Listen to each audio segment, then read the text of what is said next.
Nem sempre nos damos conta de que o Brasil é a quarta maior democracia do mundo, após Índia, Estados Unidos e Indonésia. Perdemos o terceiro lugar para a Indonésia, que em 3 de julho de 2004 realizou o primeiro turno da primeira eleição direta para presidente da República na sua história. A mais populosa democracia é a Índia, com mais de 1 bilhão e 100 milhões de habitantes e 670 milhões de eleitores. O país realiza eleições desde 1947, quando conquistou a independência da Inglaterra, que a dominava desde 1800. A segunda mais populosa democracia é a dos Estados Unidos, com mais de 300 milhões de habitantes e cerca de 220 milhões em idade de votar, dos quais pouco mais de 123 milhões participaram das últimas eleições. O voto não é obrigatório no país e a abstenção chegou a 43%. Criada com a Constituição de 1787, a democracia americana é a mais antiga do mundo moderno. Somos no Brasil 142 milhões de eleitores.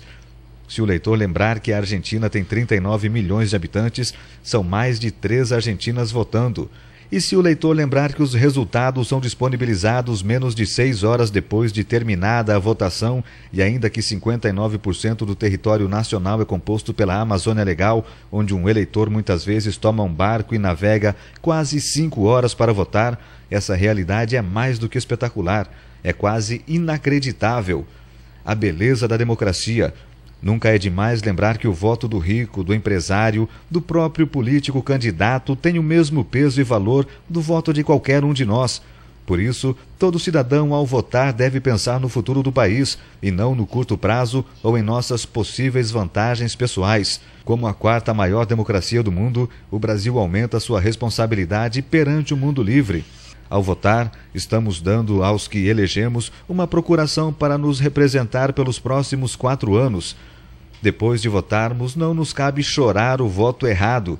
Temos sim é que cobrar dos eleitos a coerência, a honestidade, a ética, o cumprimento das promessas e dos projetos.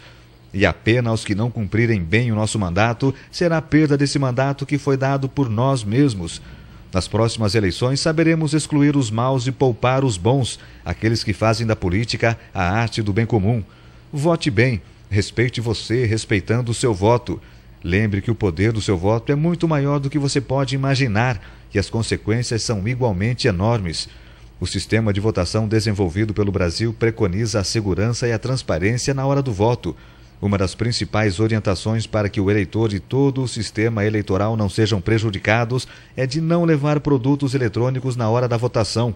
A medida foi adotada para evitar que eleitores vendam o voto e comprovem com fotos tiradas da urna na hora do voto.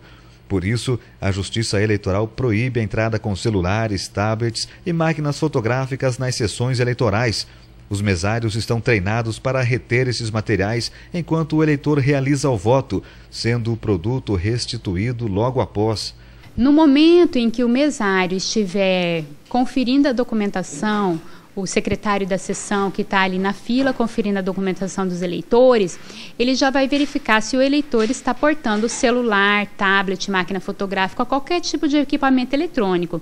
Se o eleitor estiver portando, ele vai deixar com o mesário, né, e vai votar na cabina de votação, exercer o seu voto e ao retornar vai retirar os seus pertences, no caso o celular ou qualquer equipamento eletrônico e os documentos pessoais, né? Então ele não pode entrar na cabina de votação portando nenhum desses equipamentos eletrônicos, de modo a preservar o sigilo do voto, para que a gente não corra o risco de ninguém filmar este voto.